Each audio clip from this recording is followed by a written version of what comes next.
Hello and welcome everybody. We are so excited to have today's webinar, Staying in Sync, Creating Positive Interactions Between Teachers. And I am so excited to kick it off. There's a lot of great conversation that I know we're going to have with our presenters today. But in the meantime, please let us know exactly where you're joining from, because we love to hear where everybody's coming in, what role you might have, how you heard about this webinar. We love to hear it. We're the interactions company, and we like to foster those interactions as much as possible. So let us know in the chat where you're joining from. And I have a couple of quick housekeeping notes before I toss it over to our presenters today.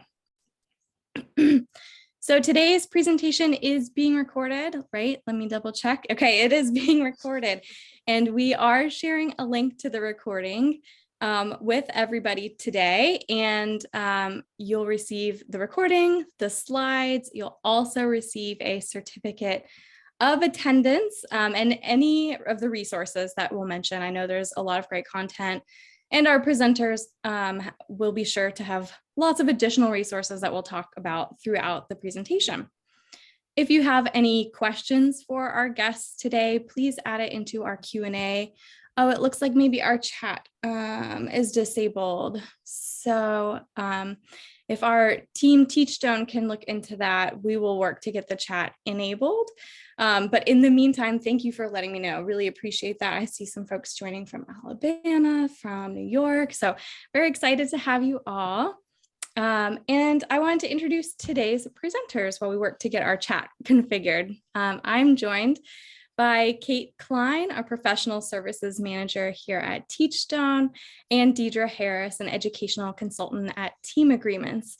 Welcome to you both. And I'm so excited to have you here because if folks haven't listened yet to the Teaching with Class podcast, these two are on the podcast episode about a month ago, and we're continuing the conversation.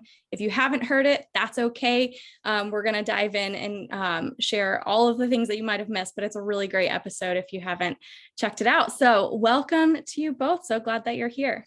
Thanks, Megan. Thank you. Yeah, it's always fun hanging out with Deidre. So glad to be here with everybody. So we need to find out who's with us, right? And so we're going to launch a poll to find out who has joined us today.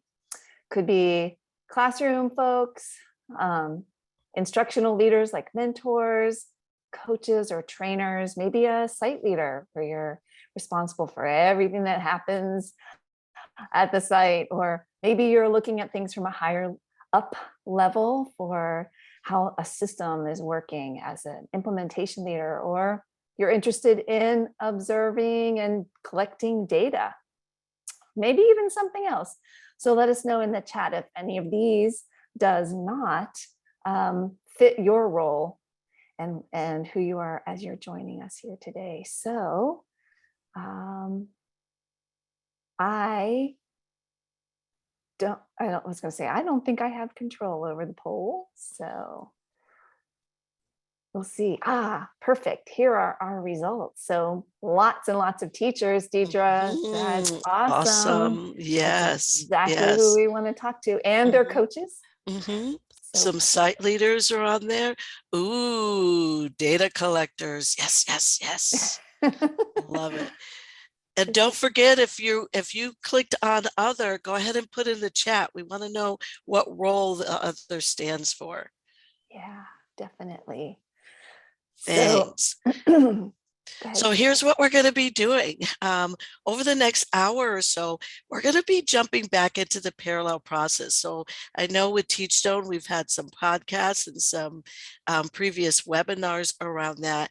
And so we're going to be sharing about the process in general a little bit, and then digging back into what does that mean for adults within the class foundations and the interactions between and among adults.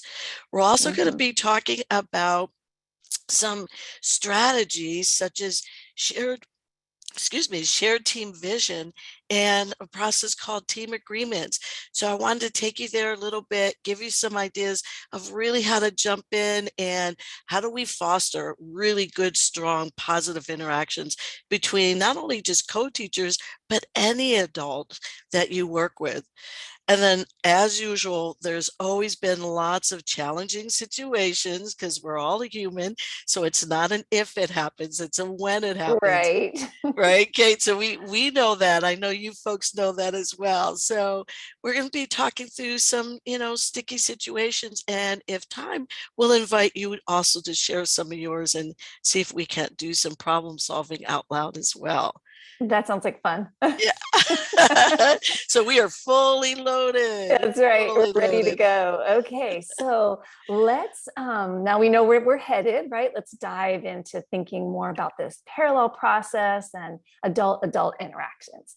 So we think about things as from the educator point of view. You already know probably about how class focuses on this framework, right? Supporting meaningful interactions, especially those interactions that drive better outcomes for children.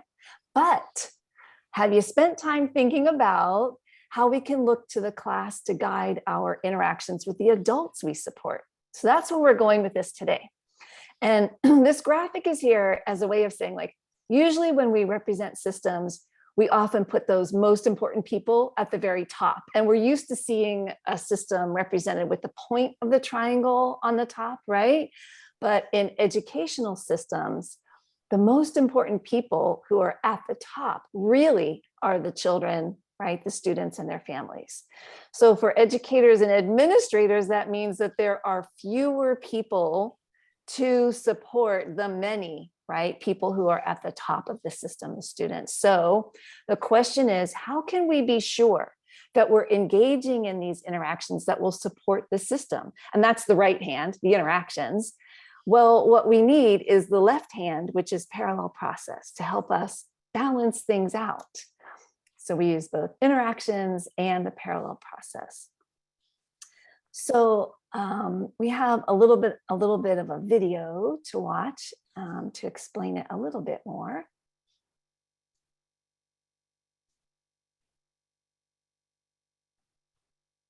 So for me, when I think about the parallel process, I think of it as those same class-based interactions that we want our teachers to demonstrate in the classroom with children. But only this time we're demonstrating them with adults. So instead of those teacher-child interactions that we usually look for, the parallel process is all about the adults demonstrating the indicators and behaviors amongst each other. If I wanted my teachers to engage their students more often in feedback loops, then it was my responsibility to engage my teachers in feedback loops more often, because it was important just not to talk the talk, but to walk the walk. And thinking about the parallel process, it is vital that we model these interactions so that people understand what these interactions should look and sound like, and that they're not just happening with children, but they should be happening amongst adults as well.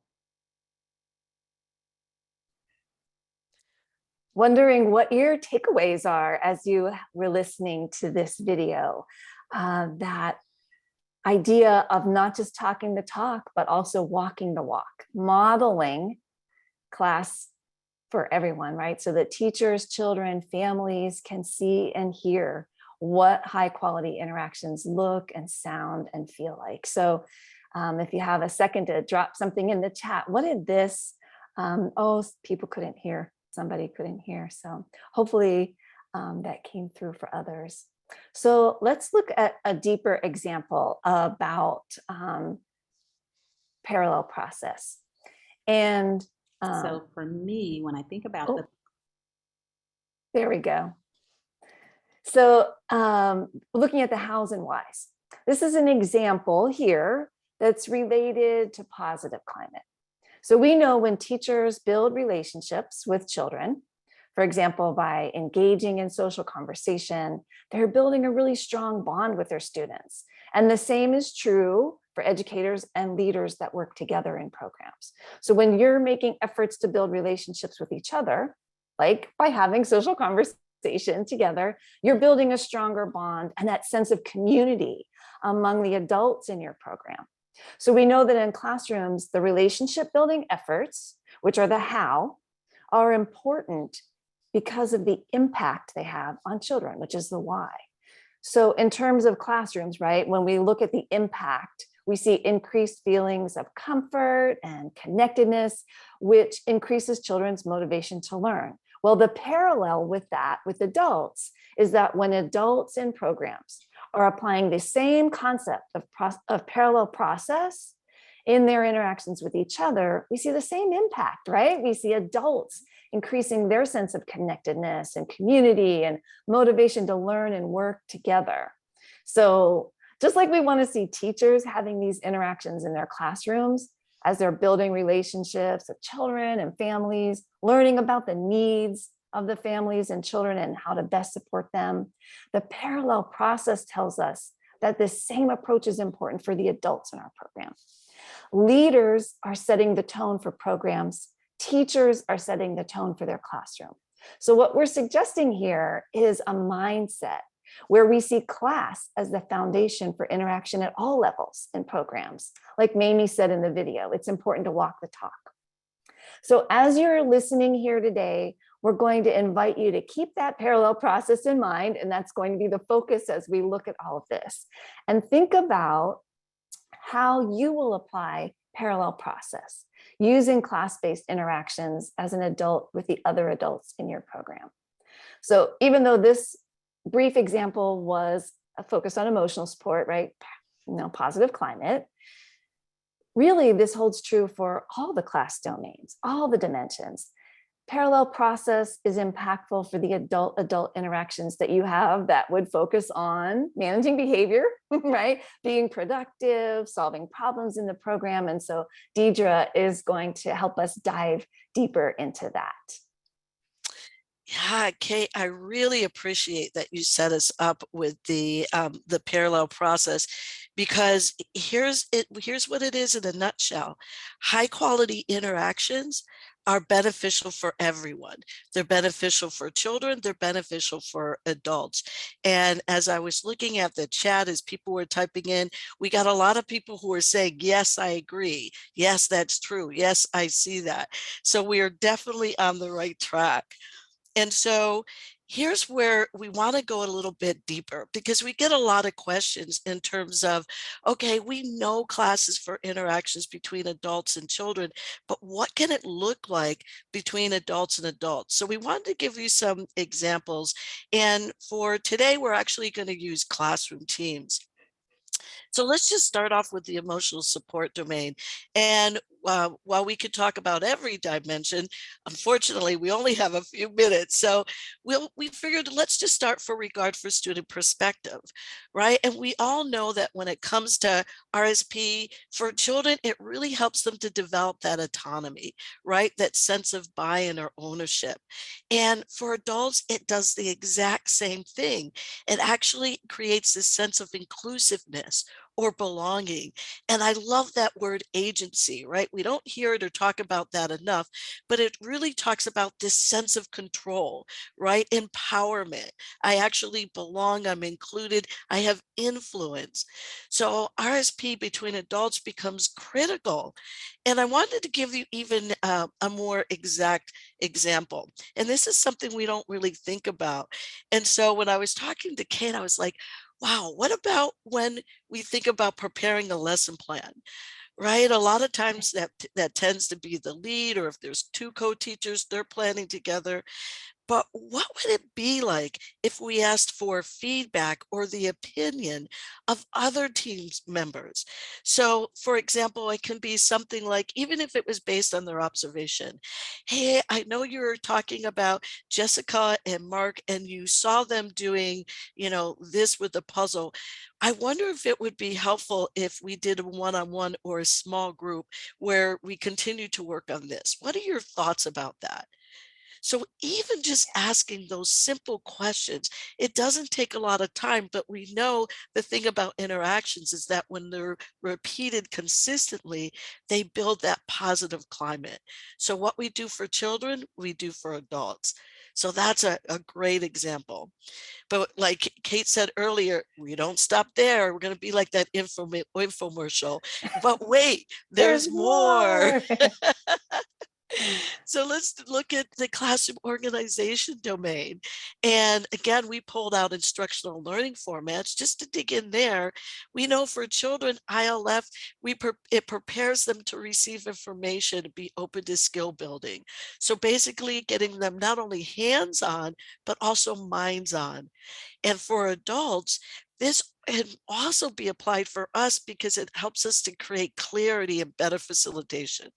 So let me explain a little bit more. So, or give an example.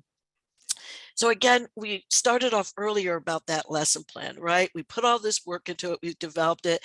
We've put a lot of intention.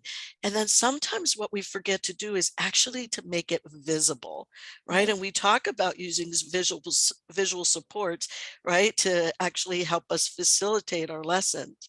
So we want to put that lesson plan where everyone can see it easily, or at least have had some contact with it. And we can consider the lesson plan an advanced organizer, right? So that we know that's a behavior marker under the indicator of clarity of learning objectives. A lot of people don't think about that, but that lesson plan, what is the focus, actually sets us up to be better facilitators, because now when we're with the children, we know what that focus is, right? Or if they go off tangent, we're able to bring them back, right? And get them refocused on whatever the objective is for that lesson, or that, you know, that content or that skill that we're building. And a lot of times what people don't realize is that when we really understand and have an idea of what we're facilitating, this also shows up under the indicator of preparation within the dimension of productivity, right? Because we're prepared. And we know when we're prepared, we're able to facilitate easily, and the outcomes are actually better. So that's another way we can think about parallel processing. I love it. I've seen lots of stuff come in on the chat. Everybody's with you. Yep, everybody's with you, Deidre. They're like, yes, we know, we get it. Yes, Tell we us get more. it. But wait, yes, there's more, right? So a lot of times we don't think even about the instructional support domain for Oh, we're going to go interactions. there. Okay, let's Yeah. go there. Right? Because quality of feedback, right? Feedback is great for children. It's incredible for adults. We know that in all ways, shape, and form. So let's look at QOF, right? So again, for children, we know that it provides lots of opportunities for them to get deeper understanding. Well, guess what? It does the exact same thing for us adults. We see this a lot of times in our coaching conversations, but yet what about with our colleagues, right? For us as co-teachers or people working within the same classroom and within the same team. And here's the thing, and Kate, you know this, and I know the chat's going to light up because people are going to be like, yes, you're right, you're right, you're right. And that is, we tend to be so busy, being busy, right? With all of the doing, we don't rarely get a chance to actually reflect. Right.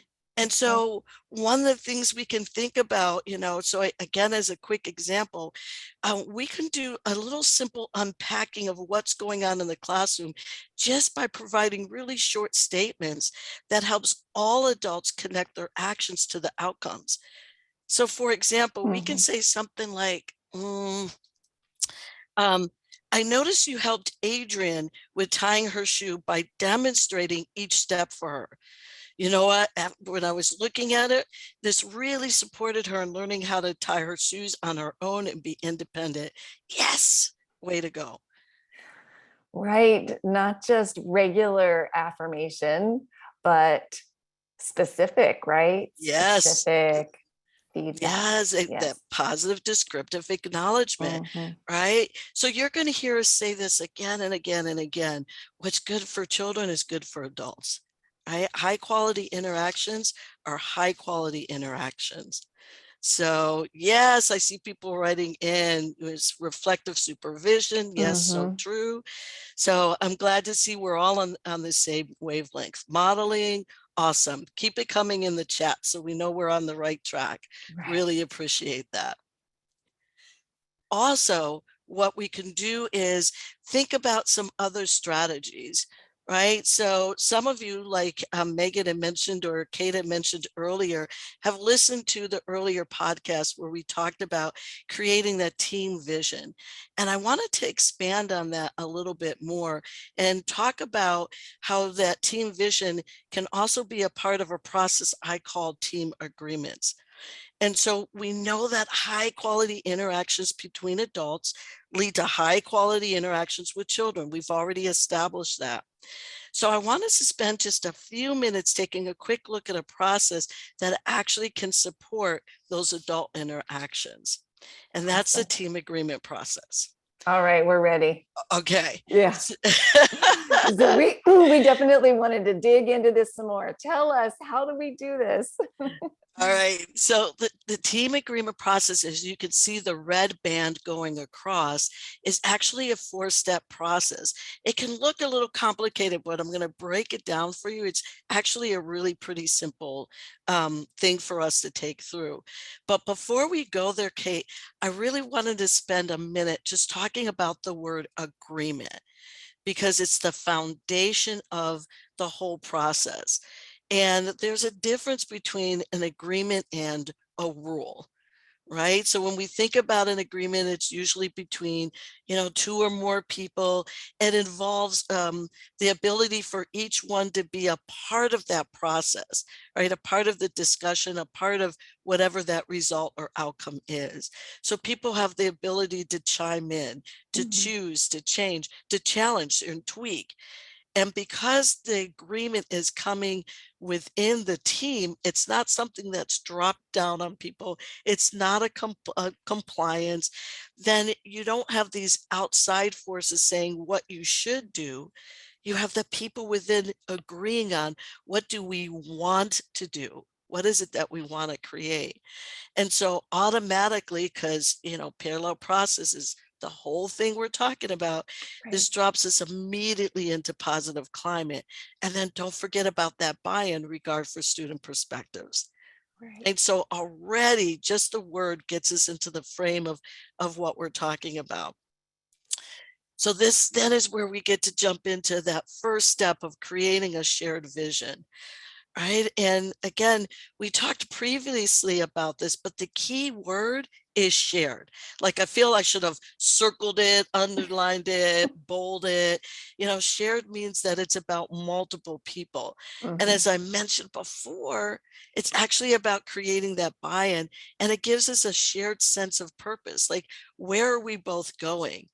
And there's a lot of ways to do this. So for example, one of the ways I suggested in the podcast is to think about, what would a perfect day for us look like? And it doesn't matter if you're in the classroom or, if you're an administrator, but whoever your team is, you get to think about that together. What would it look like? What would we see? What would we hear? What would we feel? And then from there, we kind of back map into it. Okay, well, in order for this to happen, this outcome or result, what are some things that we want to put into place? But I want to stop for a second, because there's a trick to the shared vision. And that is, we don't just get to talk about it. Right. So Okay. Kate and I know, right? I'm We're ready. really good at sharing our Yes. vision, right? We don't get to just talk about it. We actually get to document it in some way, shape, or form. We get to make it visible so everyone can see it. So for example, you can do like a shared vision board. I have lots of teams who do that. It's fun. It's exciting. The visuals or the images help. The words are really important. Something that will help remind us of that shared vision, that shared goal, that shared outcome or result that we want. Or I know some people write their shared vision out and then they post it in the classroom, again, so for adults can see. And if you're feeling super bold and you really want to connect with your families, some teams actually share their vision with their families and say, here's our vision for our classroom. And then they'll give examples. Here are some of the things that you'll see us do in creating that vision. So Talk it sets about, the climate. Yeah, Kate, go ahead. personal accountability, right? Accountability to yourself, to your team co-teacher, to the families, to the program, that we're all committed to doing this. It's not just words in the air, it's written down, things we're communicating and talking about. Okay, awesome. I'm sorry I interrupted you. Yeah, no, I'm just no, getting excited too. I know you're perfectly right, right?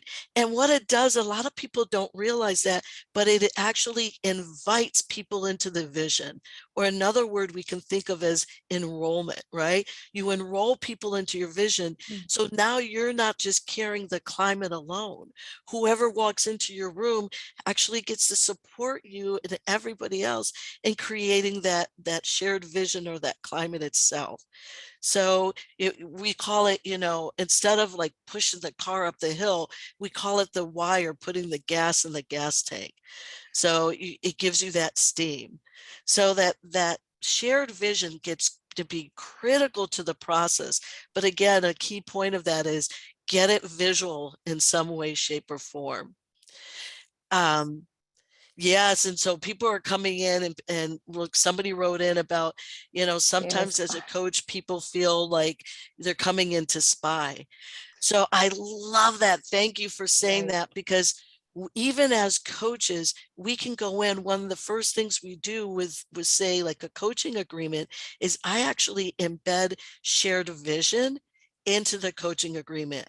So we create that with the teaching team in terms of what is it that we want to create together, so that we all know the direction.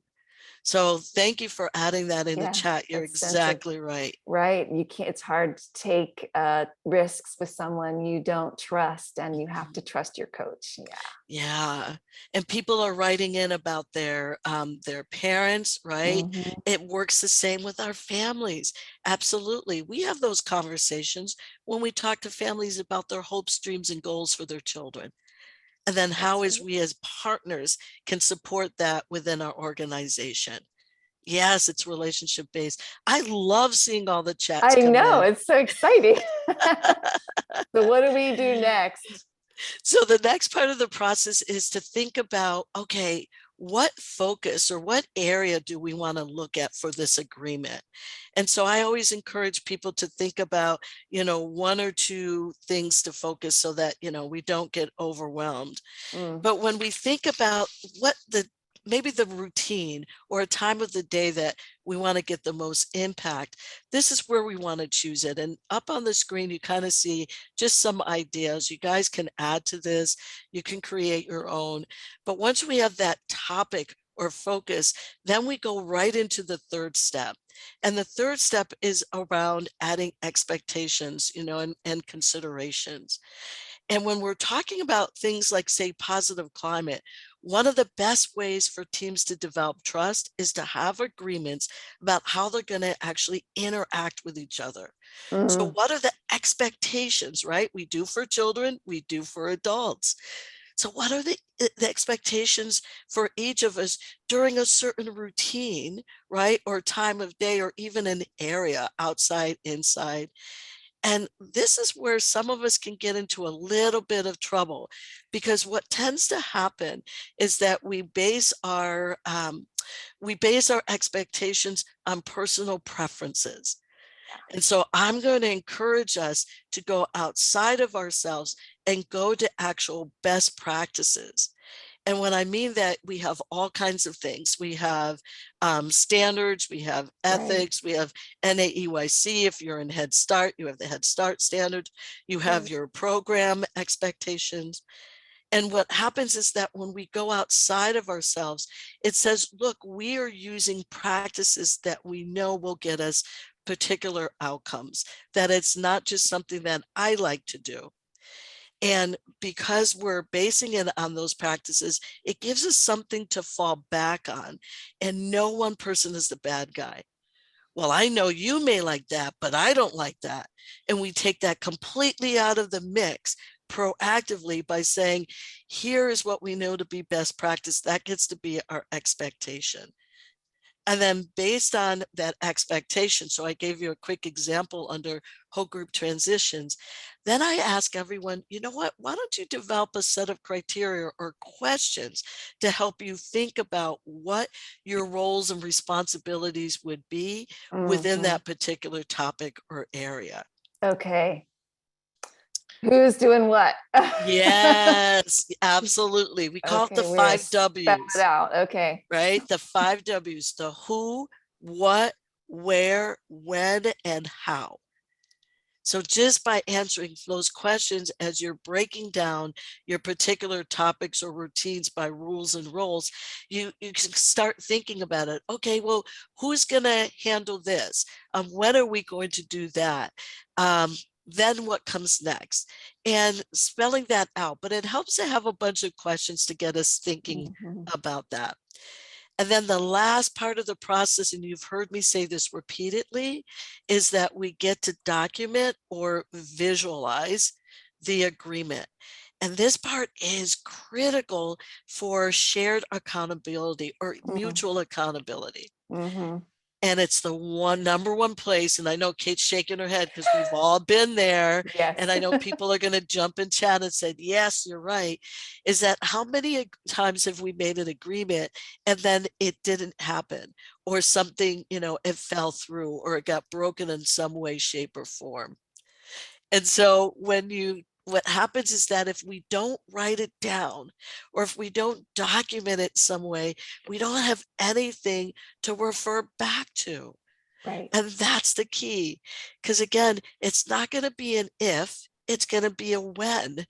There's going to be some type of breakdown. Mhm. And when you have it written back, or something written down in anywhere, some people take pictures or photos. I mean, you can document it any way, shape, or form. I just gave you a quick example up there. When you write it down and document it and you refer back to it, it's like, oh, okay, well, this isn't working. Let's go back and tweak it. Or a lot of times it's like, oh, okay, wait, what did I say I was going to do? Yeah. So it's not a she said, or he should. Yeah. Like, Yes. no, that's not what I said. Yes, it's what you said. Well, let's look at Yes. what we wrote down. That way it's Yes. not confusing. Yeah. So Yes. everybody is like, Absolutely. yes, yes, yes. So this is the piece that's typically missing for people in their agreements. Write it down, make it visible. You have something to refer back to. And then one of the agreements I suggest or recommend is that everyone has an understanding that it's a working document, meaning when it's agreed upon, we can go back and share and tweak, because we all know it's one thing to put it on paper. It's something else to actually do it. So Mhm. some things will definitely need to be changed. And then the Yes. last piece of that, and then I'm going to let us go because I know we have so much more to talk about, and I want to save time for the end for questions as well. The last piece is I highly, highly encourage you, once it's written down in whatever way you do it, is for everyone to sign it. Mhm. It's huge psychologically. And in Yes. terms of investment and buy-in, something happens when we sign our name on something. It Mhm. adds that level of authority, saying, absolutely, I'm in agreement with this. So Yes. that's the last key. Whew. Ooh, that would move it to the next level. We're not just talking anymore. We are signing our agreement. So I just bought a Yes. house and I know lots of signings to Right? ownership of an agreement, ownership Yes. of a way we're going to make the vision come to life in our classroom. Yes, But absolutely. I see like a web address at the bottom. What's that all about? So if people want more resources, then they can just go to www.teamagreements.com/teachstone. We set up a page especially for you guys. There's some free downloads on there. There's actually a template that you can Awesome. use to set your agreements up and continue with that parallel process, those interactions with and between adults. Whew. Amazing. There is so much there. I was looking at it earlier. I was like, yes, this is exactly what people need, the real thing to work with and try it out. So are you ready? We're going to dive into some sticky situations. Yes, Okay. bring it on. All right. So we want to think about how we can use the parallel process and the shared team vision as a way to approach what do we do, right, in these situations. So here's the first one coming. And it is this: I'm an assistant teacher and the lead teacher in my room is really rough with the kids. She always has a short temper and often resorts to putting kids in timeout. I don't agree with this approach. How do I handle this? What do I do? Help me, Deidre. I feel like, what is that, Dear Anne, or, Yeah, right. I'm dating myself now. So first, what dimension do you think this situation falls into? Okay, so we've got this thing happening where the teachers aren't necessarily seeing things in the same way, right? A mismatch in their view on things. And then this lead teacher is being sort of maybe a little bit of negativity happening with the children or something like that. So hint. Oh, yep. So it's people... coming in the chat right now. Yes. Right? Negative climate. We've definitely got negative climate going on here. Yes. And the one teacher doesn't want that to happen. They see this happening, but they're not sure how to approach the situation. Yes. So sticking with the parallel process, here's the first thing, and it's why shared vision is always the first step, because people like to get in there and change things around. My first question is to everybody is, what is your shared vision? Because when you have that vision, you can roll everything underneath it or through it. It becomes our framework or our guidelines, right? This is what we're going to achieve. So often, here's the thing, when we're upset or frustrated, we know we're definitely not at the best. So again, I'm going to recommend that you discuss your shared vision when everybody's relaxed and have time to reflect. And then this is a great time to pick out certain routines or situations. So for, this team, it might be, hey, what is our shared vision around guidance? All right, or how to handle challenging behaviors. And again, it allows us to think back and talk about, okay, if this is our shared vision, who do we as teachers get to be and drives what we do in that classroom? And so once there's this agreement and we visualize it, we can post it so everyone can see it. We then can actually refer back to it. And the other thing that I'm going to say is, again, we want to take personal preference out of it, because you notice with the situation, she says, I don't agree with this approach.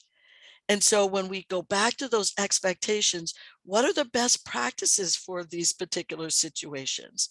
How do we handle children when they're doing things that are inappropriate? What's the tone of voice? What are some strategies we can use? And once we start doing that, it doesn't have anything to do with us personally. We don't have to be the bad guys. Right? Oh, I love it. Somebody put in their redirection. Yes, redirection happens for adults just like children. We're just redirecting back to our vision or that shared agreement. I love it. And then you can actually talk about it. Oh, I noticed, that this happened. If we think about our shared vision, what's a strategy we can go back and use that we both can use? Yeah, definitely. It's that ability, like, I don't have to jump in and challenge this teacher right off to say, hey, I don't like the way you're doing that. We can take that step back when it's quiet, when we're calm, and talk about how do we want to handle situations in the classroom, and really think about, like, what are the reasons why this might be happening? Could be there's something going on with our behavior management. Maybe we're not clear in our expectations. Maybe there's something going on with our productivity, right? Maybe we're making kids wait too long, or they have nothing to do and it's causing problems. Or maybe it's a teacher sensitivity thing. Maybe we're missing some cues and it's causing those children to want their needs met. And if they're not doing it in a positive way, they're going to do it in a not, an antisocial way, right? So we might be missing things for lots of different reasons that pushes us to that edge of negativity. So taking the time to talk about it will also then build our positive climate between us, our relationship, right? Yes. Between us as a team And then that will make it a safer place for children to feel comfortable learning in our classroom, right? It's so domino effect of all of this. Yes. And Kate, what I loved about what you were just sharing is that you pointed us back to data, right? Data is king, or as I said, feedback is our friend, and data is great feedback for us. So by going back and looking in after we go back and get that observation, what does that observation show us about our interactions with the children? And how can we use that data to actually drive, okay, maybe we want to pull out a specific indicator or even a behavior marker and use that as a goal for us to get better, or to get to that next level on the continuum. So Yes. I love that. Yes, being as objective as possible. Somebody was asking in the chat, well, what do we do if the co-teacher isn't receptive, even if we've waited to talk to them during a calm time, right? And I think that what you're pointing to is, what are the ways we can do it objectively? What Yes. data can we bring in? How can we start this conversation in a best practices focused way? Yes. Right. And or what could we Yes. try out? And let's just try something out and capture the data around any changes we might make to Yes. start that conversation. Yes. So And I'm going to elaborate a little bit there, because a lot of times we tend to think of the team like our nuclear family, who's working in the classroom. But don't forget, your team actually expands out into the community, and the community could be your coach if you have one. Certainly your supervisor, right, or the director of the program, because at a certain level we get to ask for support and let them know what our challenges are. Maybe they can support us in the conversation, and or maybe they can support us from their particular role. Because I can tell you, no program has a vision of negative climate. exactly. And that leader then will have that parallel process view about how they can support the changes that need to happen in that classroom. Yeah, using the parallel process, definitely. Yes. Should we look at another sticky situation? Let's look keep at another going. one. Okay. So here's the next one. All right, brand new situation. I don't know much about my co-teacher. She's new to the school, and I won't get much of a chance to interact with her before school starts, right? So busy at the beginning of the year. So what can I do to get on the same page with her as quickly as possible? Yes. And again, while we're talking, think about some ways that you would handle this situation, and we'll try and pull them up as well. But I wanted to jump back to the emotional support domain and classroom organization domain and talk about the parallel process, because that's literally what we're talking about here. And so because we're talking about a coaching situation, we actually talked a little bit about that earlier, is that we want to set up that environment right from the start, right? So positive climate, regard for student perspective, behavior management, all of those things come in there. So let me give you a really quick example. So one of the things we do as coaches is we use data, right? We just talk about class as a data point, or some type of needs assessment that asks the teacher where she would like to start. So sometimes as coaches, we go to, sometimes it's 3 glows in a grow or something like that. Right. And we're telling the coachee or the team what to work on, or what we think they should be working on. And unless it's a non-negotiable, which is a whole nother, webinar, then really we want to give that team or that coachee the ability to decide for themselves where they would like to start. So again, that regard for student perspective. Absolutely. And then what we do is, what we also get to talk about, oh, you know what? I think I'm on the wrong slide. Okay, we are. Megan can move forward and we'll look at that. Okay. What you're saying is really important. Okay. We want the visual to go with it, right? Sorry, my apologies. Okay. Thanks for letting me know. I completely skipped over a slide and it's okay. And started talking about it. So here's the scenario, right? Okay. The coach is working with a teacher who they do not have a strong relationship with. She is resistant to feedback and also really cold toward this coach. Like they just don't have a relationship at all. So what do we do? Okay, so you're recapping, you're saying positive climate. Yeah. Okay. So positive climate, regard for student perspective, getting her buy-in. Where would she or he like to start? And then the other thing I like to refer back to, and that's why I always talk about using a coaching contract, is we actually want to review that contract where it spells out the expectations for both the coach and the coachee. Basically, it answers the question, how are we going to show up? How are we going to interact together? What are the results that we're looking for? Again, that shared vision. And then again, asking that teacher about what their vision is for the classroom and possible ways that you can support him or her. So now we're moving into instructional learning formats because it's going to set me up as a coach to come in and say, okay, what materials, what facilitation techniques, how can I make sure that we're staying on whatever that objective is? Absolutely. And putting So that lots of teacher different things. sort of in the driver's seat, right? To build their confidence in you as a coach, not just coming in and taking over, right? Yes. But that you're yes. putting a lot of the decisions in that teacher's realm, right? And that you're there to support. And I can see where you're going with this. Okay. Yes. And other people, again, I love the chats coming in. Some people are like, oh, they might have had a prior, a negative experience, right, with another coach or some other situation. So what do we get to do? We get to go in there and again, build that positive climate. So even thinking about the instructional support domain, we could just go into the first couple of times just to visit the classroom and observe, and then leave a note or send an email, or so a lot of us are using text, acknowledging all the great things you saw them doing with the outcomes that it produced, right? So again, moving back into quality feedback, and that saying, catch them being good. Right. Always.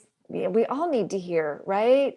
And what you were saying before about the specific feedback under quality of feedback was not just what it was, but why it mattered.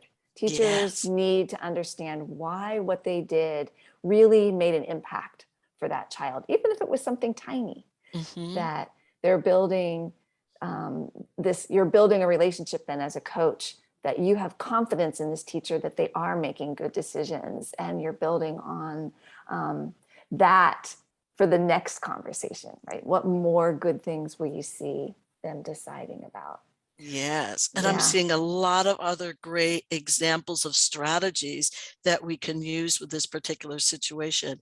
And so I'm going to put Kate, I'm going to put you guys on the spot and say, hey, it might be great to grab some of these strategies and actually put a document that we can post a little bit later on for people to refer back to. Because they're really good. The chat is amazing today.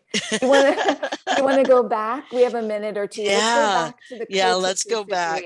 We've got co-teachers who don't know each other very well. How can they build relationship? Okay, so this goes back to that idea of what get to know you strategies have you guys done in the past, right? So go ahead and start filling in those chats, because again, we're talking about positive climate. How do we establish that relationship with this person, knowing that we don't necessarily have a lot of time, or do what I call front loading, right? So front loading is actually upfront, establishing that relationship before you actually step into the classroom. And so again, we do for children, and just like we do for adults, just like we do for children. And so some things you can think about is maybe even putting like a little card in her school mailbox with a short, like, get to know you questionnaire. Hey, I know you're new, welcome, just so I can get to know you a little better. I know we haven't had a chance to chat. Can you help me out by answering some of these questions? And then I always encourage us to add maybe like a candy bar, or, maybe like a little Starbucks gift certificate, or something that just says, welcome, right? I'm excited to be working with you. And here's a question I have for everyone. If you received something like this or a note in your mailbox, what message would it send to you about this person who you will potentially be working with?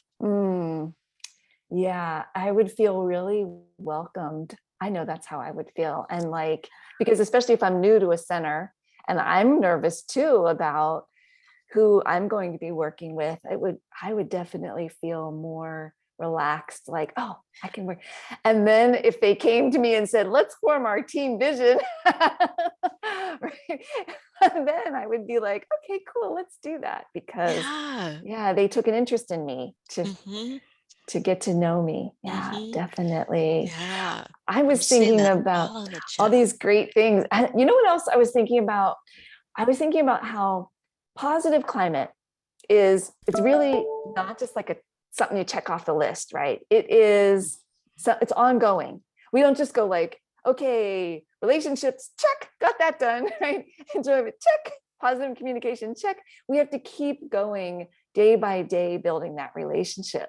So something that also happens is teams who've worked together for a long time take for granted that they know each other really well, and they stop learning new things about each other. And so it's sort of like a challenge to people who may be in that situation, right? How can you learn something new about somebody you may have worked with for years and years, to just rekindle what it feels like to build a relationship? Because that's what you'll be doing with the children that are, and the families that are joining you this coming school year. Get in that, like, warm up a little bit to what it feels like to get to know someone. Yeah. So what you're sharing or what you're saying, Kate, is not just doing class, right? But actually living class. Because when we're living it, it's the way we are. We call it who you be. Right? So who are you being? How are you showing up? When you're living it, and a lot of these things, the outcomes just go through the roof. And I mean, it shows up in your observations, and more importantly, it shows up in the outcomes for children and families. Right. That's right. And that's what we're trying to get to anyway, right? They're at that big, huge top of that triangle. So, and we're there trying to support them. We have to use these interactions to take care of each other too, right? Yes. So. And again, lots of great ideas coming in from chats. So many people are saying, hey, I do some type of welcome gift or a little, some type of welcome. People were saying that, when they receive that, or if they would feel accepted, they would feel, wanted. And then when you talked about shared vision, it rolls right into that, right? Yes. We're so glad you're here. Hey, what would a perfect day look like for you? Can we create one together? Absolutely. Right. That's right. It's a nice time to be thinking about this as we're getting ready for school year to start. The school year to start. Some programs are year round, but usually you still take a little pause, right? As you're getting ready to shift children as they're getting older and things like that. It gives everybody the opportunity to come back around to like, all right, maybe we've never even talked about these things before. We've never had a conversation about what our vision is for our classroom. Let's do this. Yes. So hopefully, I know I'm inspired. I wish I had a co-teacher. I would have that conversation. I would be definitely looking forward to how to have that conversation with my team. So. Yeah. Well, guess what, Kate? You're part of a team. You can still have that conversation. That's right. Right. The process doesn't just apply to classroom teachers. It's whoever your team is, whatever your role is. So if I were on an administrative team, if I'm an administrator, we know we have other people here that are not just classroom folks, right? Coaches and leaders and even researchers, right? Who are the team that you're working with, and what agreements, and how will the parallel process inform how you interact and support that vision? Yeah. Yes. All right. This is world changing, Deidre. You better watch out. This is big stuff. So did we have any big questions, Megan, that we wanted to bring to the question answer time? Yeah, we definitely have. We have at least one that I'm seeing in the Q&A, and I wanted to add another moment for folks to type their questions if they have any for you both. But in the meantime, as others are chatting in, I did want to go back to a comment that Deidre made about, I hope Teachstone is paying attention. There's so many great nuggets, because I'm over here chatting with my colleague of like, oh, we need a handout on this and we need a handout on that. So you have sparked so many great ideas today. Thank you both. And as folks are typing in, I also wanted to do a quick shout out to also our class learning community that we have.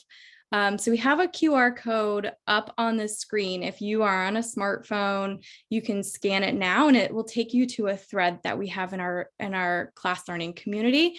And you can add your own sticky situations. What's going on with you in your program right now? What advice might you be looking for? Or if you had additional things that you wanted to add to the sticky situations that Deidre and Kate talked about today, that's another great place, a really great resource. There's tons of discussion threads. So if you aren't looking to learn more about sticky situations and want to learn more about class in general, that's a really great resource. And if you're on your smartphone watching this, I know you can't scan the QR code.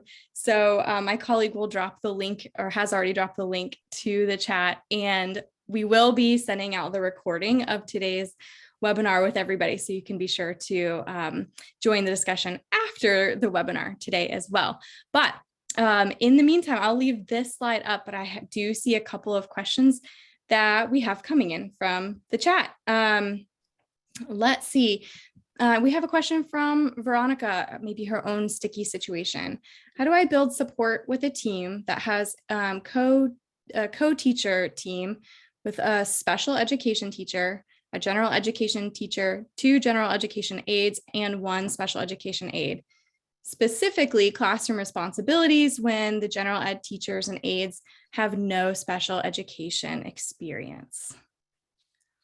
It's a big team to get all on the same page, Deidre. Yes, Yeah, and I love different priorities. Yeah, you must have read my mind, because I literally just worked on this, and it'll take me a couple of days, but I'll make sure to get this resource up on that page from Team Agreements. So the teamagreements.com/teachstone.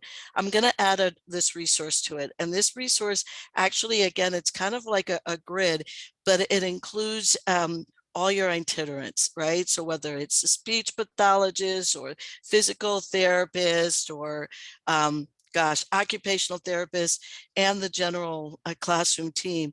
Basically, again, what you want to do is to think about either a time of day or roles and responsibility, and everyone just kind of writes in, what is it that we're going to be doing? What are we going to be responsible for? And it becomes a little shorthand for your agreements. Now, again, the key part of that is, what's that shared vision? What's the shared vision? Because it's not just only that, we want somebody to come in and push into the classroom and do something for a short amount of time. We actually want to be able to support that child throughout the whole day. And it doesn't mean that us as general teachers are now special ed teachers, but there's a lot of little simple tricks that we can continue to do that are not necessarily specialized, but are still supportive. So basically what you would do with 2 teachers, you would do it with 5. And again, I'll add that resource. I'm making a note for myself to load that up on the page as a template for you to jump off and thinking about. That's going to be really helpful for people, because being on the same page with that shared vision of what are we all here for, whether you're here for one specific child or for all of the children in the classroom, that we have this shared vision of what that looks like. So thank you, Deidre, for offering your expertise on that. You're welcome. Yes, thank you. And I think the most common question that we have been asked so far is, how can we get a copy of today's slides, today's recording, and a certificate of attendance?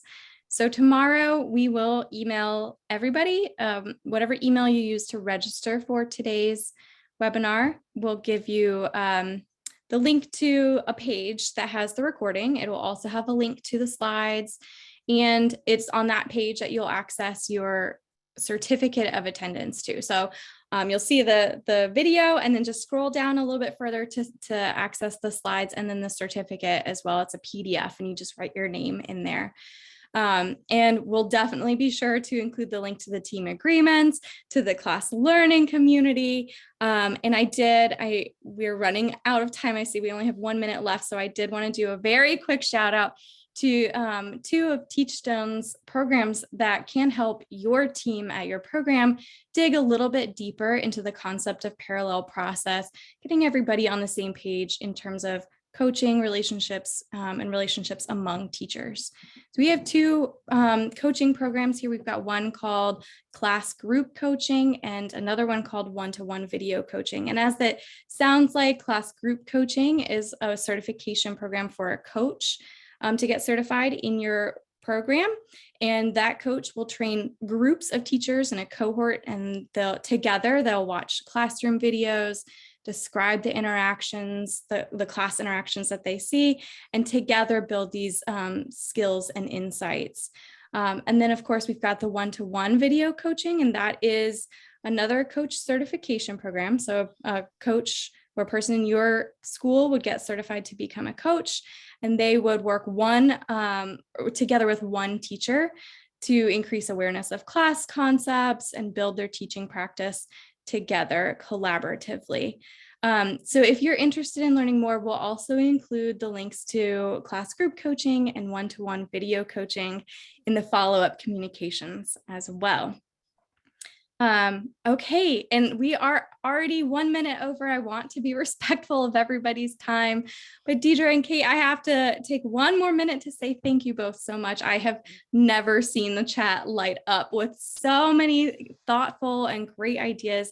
So thank you most of all to today's listeners for sharing so much and being here and present and open with everybody else. So thank you all. I had such a great time, and I hope everyone has a wonderful rest of their day. Yes, thank you. You too. Thank you, everyone. Bye, everybody. Thanks. Goodbye. Thanks all. Bye.